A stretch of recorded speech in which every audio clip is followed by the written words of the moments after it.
Pretty excited today.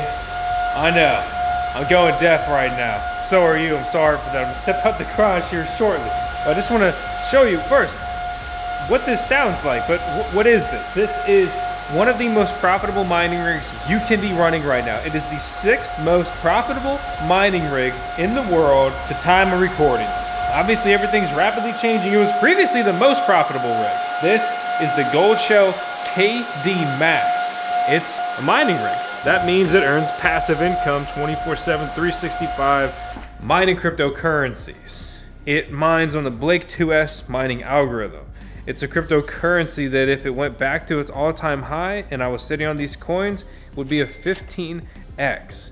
Today I want to break down how much money this costs, how much money it earns, where this coin is probably going, and why this mining rig is really interesting right now, but it's basically got the boogeyman lurking around the corner, just like I got somebody cute lurking around the corner.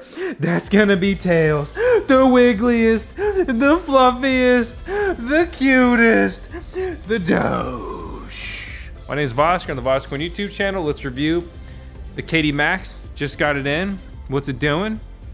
And is it worth it or not? And why? Whoa! Whoa!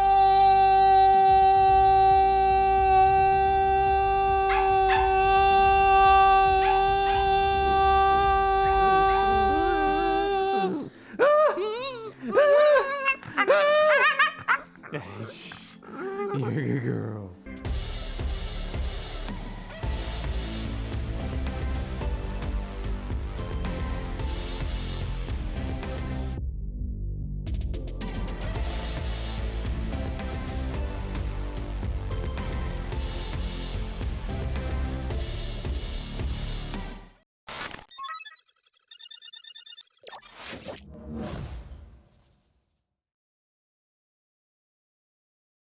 As always, nothing in this video is financial advice. I don't have an agenda here. If you buy a miner through Coin Mining Central's link, we do get a small percentage of that, but we also have a discount code that saves you money if you purchase a miner there. Furthermore, we linked up with them to give away 10 miners this month alone. So, and that's free to participate with, by the way. And if you want a sweet shirt, that's linked out down in the video description below as well. So that's all my disclaimer stuff. And we worked with Goldshell like a year and a half or so ago on a pretty cool mining rig. But that's the disclaimer. You know, the more time I spend here, the more unfortunate, the more things I do and learn and try and get exposed to, whatever. So let me just briefly touch on Kadena for you if you're unfamiliar, and I'll keep it brief if you are. So smart contract, no cost transactions, supposed to be energy efficient at scale, industrial scalability, proven security with proof of work, which is pretty freaking cool. You know, put it kind of simply, they're kind of like, imagine Bitcoin, but with smart contracts, and well, it's not Bitcoin. Some people would balk at the fact, oh, it's not Bitcoin, but that's actually the exciting part also, is because if you're looking for like the next one, maybe this could be it, right? But we're focused on the mining aspect of this cryptocurrency. So looking at the token allocation, 20% to the platform, 7% to investors and others, 3% to contributors. Like, it is a altcoin. There is some distribution of those tokens there. And honestly, that's fine, right? Bitcoin had a 10% pre-mine, whatever. We move on, we get over it.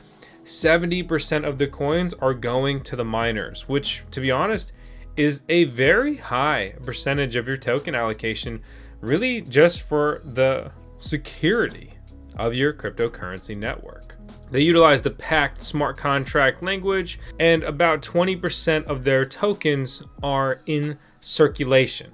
So out of all their tokens, 20% have been emitted. You compare that to something like Bitcoin, it's more like 80% have been emitted. And one other cool thing about Kadena is that they are investing $100 million to grants related to their ecosystem. And to just put that into perspective, because I know a lot of people throw a lot of money around in the crypto sector. Let's put that into perspective. Kadena is trading at $1 right now. It's trading at $1. It's up 14% in the last 30 days, 10% in the last 14. It's down 96% from its all-time high. So if it hit a new all-time high, I had that metric wrong, it would be a 28x. Would you like to increase your money by 28 times? Yeah. Me too. Is that guaranteed? Of course not. But it's possible. It's done it before. Let's do it again. They do pretty good trading volume here at about $5 million a day. But what I wanted to illustrate is that their market cap is $216 million. Okay, so their grants are now about half of their entire market cap. That's actually kind of crazy. So just something to understand and think about. But let's focus on why we're really here today. The Goldshell KD Max, a Kadena computer server to maximize the imagination. Goldshell, can I write these for you? Because it would be a little different. So it's grooving along at 40 terahash a second, pulling a whopping 3,350 watts. This is a professional grade Kadena ASIC miner. Notice that plug right there? It's utilizing a C19, C20 for your PDU, right? Looks like this. If you're like, dude, what are you talking about? Check out our electricity guide and also how to set up an ASIC miner guide if you're new to this stuff, so you do it effectively, efficiently, and safe. But that's the cable. You're going to need one of those C19 to whatever you're plugging it into. Again, this is 240 volt, 220 volt. This is not going to work on a standard residential 120 volt US outlets. Just make sure you understand that. You will damage this machine if you plug it in to that. So, very clear, 200 and 285 volt is the rating on this power supply. And it's really the only way to deal with the amperage on things like this.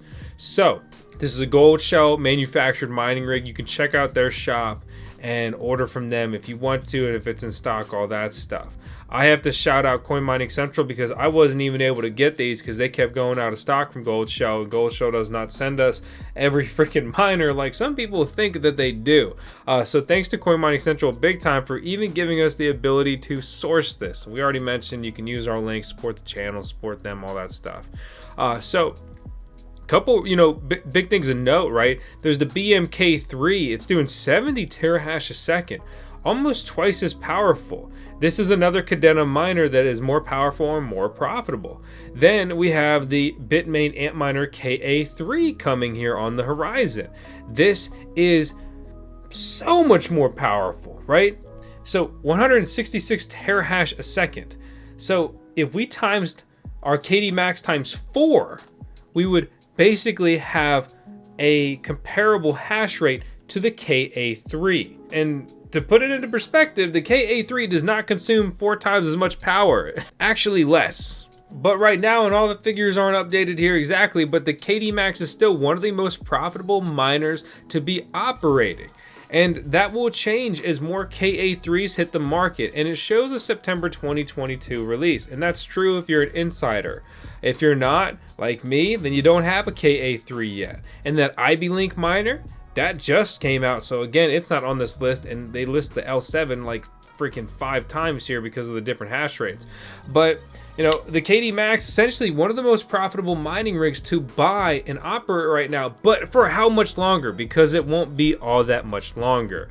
I don't think this is the best buy with these other miners on the horizon, but depending on how many of these other ones are made and that timeline, it's interesting. So I'm very excited to have one. It goes along with my quest to review every mining rig that's half decent at all here on the channel. So I pulled up the IP address, and let's go ahead and log in here.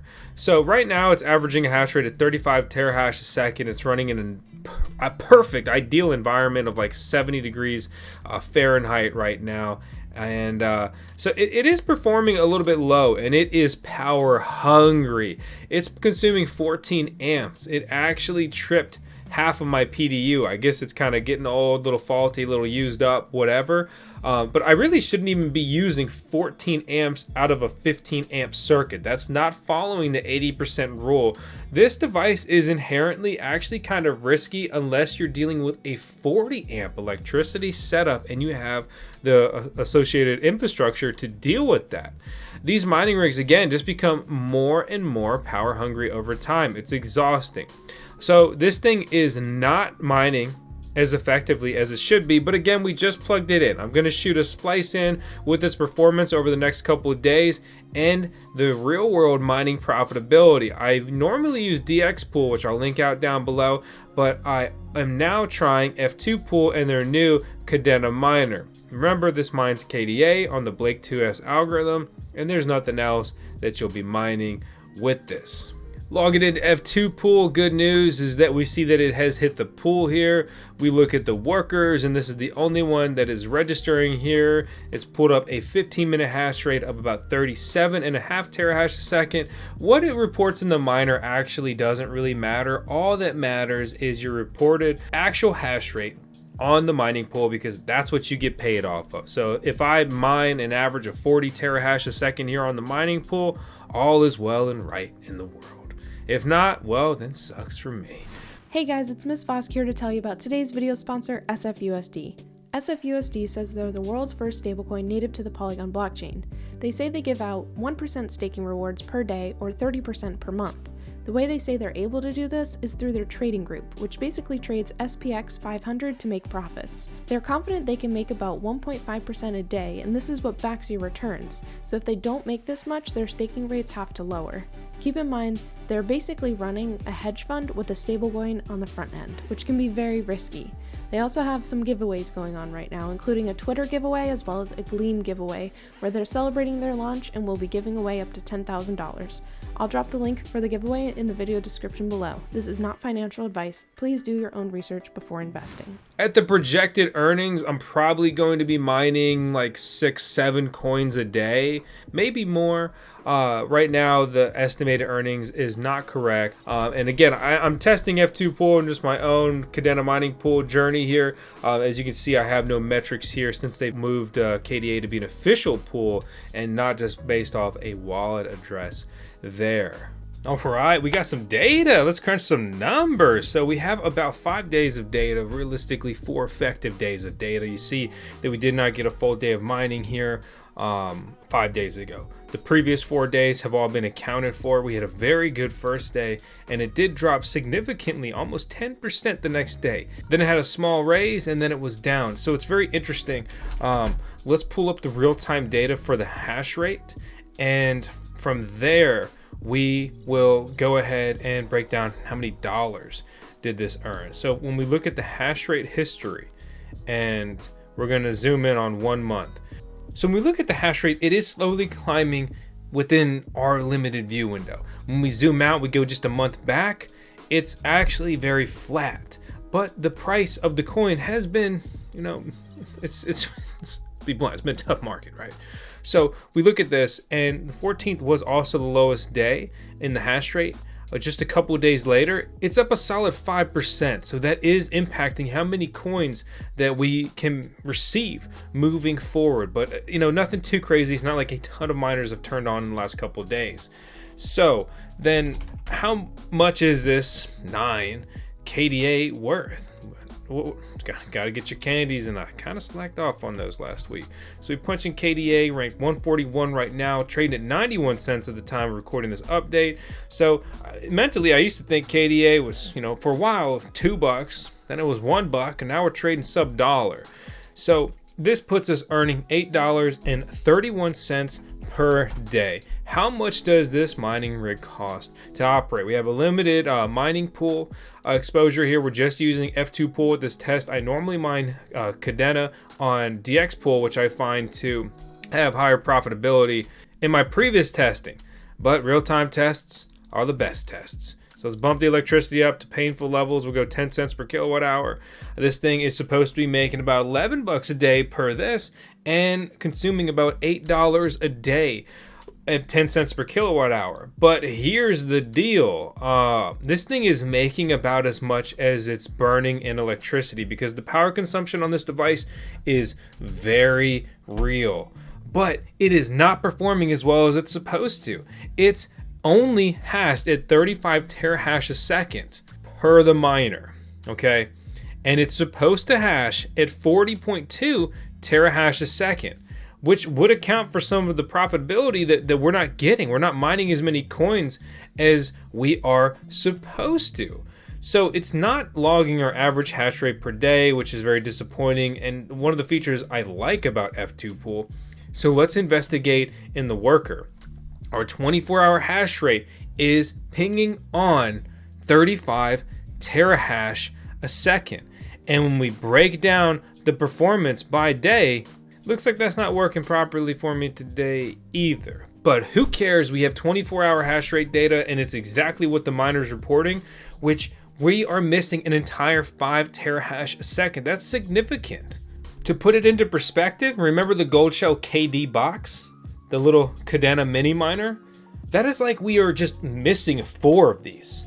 But we are still powering them because this thing is pulling an entire 14 amps. So I find this to be one of the most disappointing Goldshell miners I've ever had. And I don't recommend it in the slightest, given the fact that there's more efficient miners on the horizon, and this thing is not even as good as it's supposed to be. Granted, I just have one miner here. Maybe I got a dud. Doesn't matter though. From my point of view with one, it ain't good enough. Not good enough! You just met me go back to the future, to the past, which is now the future. But I may have some new thoughts there. But right now, my initial impressions, I'm actually very disheartened by the power consumption. I find that this level is kind of inherently dangerous. I think this was a reckless move by Goldshell to push this device that far. The KD Max is not a better device. It's a simply maxed out mining rig. It's overclocked as far as it can be overclocked. It's consuming as much electricity as it basically can. And that's how they got a new model and a higher hash rate. They've had numerous Kadena miners of a similar generation with similar efficiency, right? And they just kept kind of putting another board in there and then overclocking it a little bit more to have a new miner. The KD2, the KD5, the KD6, the KD Max, the KD Box, the KD Box Pro, right? There's all these different miners, and some of them are actually different, and some of them make sense to have different models and so forth, whatever. I think this one was just a play to be like, we got the most powerful rig, we got the most a profitable one, because if you have the highest hash rate and the efficiency is relatively there, then you're going to top those charts, and you top those charts, people are going to want to buy your miner. Mining rigs are money making machines. This is the closest you will ever get to a money tree. You're chasing financial freedom, multiple streams of income, all that stuff. Well, unless you don't know anything, you should at least evaluate crypto mining. If your electricity is half decent and you got a little bit of crypto know-how, it can be an incredibly lucrative endeavor. But over the last year, a lot of machines have been marked up so much it's absolutely disgusting. Now these things that were selling for tens of thousands of dollars are selling for thousands of dollars. And some smaller ones are selling for hundreds of dollars. It's kind of crazy. The time to buy hardware is in a bear market and to stack coins. But these mining manufacturers are bullish, they're well tooled, they're well funded. They will continue to research and develop new mining rigs. They make a mining rig that is exponentially better, then everyone's got to switch to that or get left behind. And that's kind of what's taking place with the KD Max. I cannot recommend the Goldshell KD Max at all for the simple fact that the Bitmain KA3 is just so much more efficient, which is why it's so much more profitable. And they'll make as many of those as they can if they can get the chips, right? And it'll come to the point that the previous generation of Kadena miners just aren't all that profitable or worthwhile to use and run.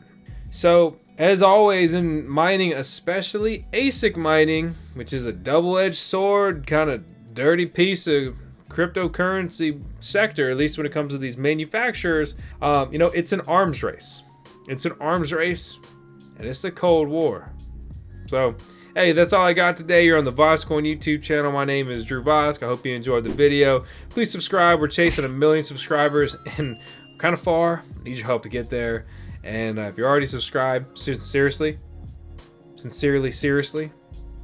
gonna fumble my words there. Thank you.